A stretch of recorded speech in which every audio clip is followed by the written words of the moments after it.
আসসালামু আলাইকুম। আজকে আমি রুই মাছ দিয়ে বেগুন রেসিপি করে দেখাবো আপনাদের। প্রথমে আমি রুই মাছগুলো ধুয়ে নিলাম এবং ঝালকুচি পেঁয়াজ কুচি নিয়ে নিলাম। এবার আমি মাছগুলো ভেজে নিচ্ছি।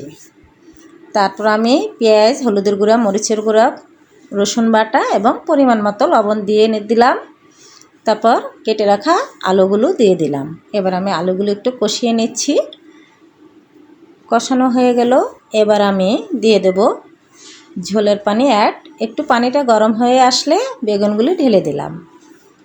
তারপরে আমি একটু ঢেকে দিলাম। এবার ভালোভাবে হয়ে আসলে এবার আমি দিয়ে দেব ভেজে রাখা মাছগুলো।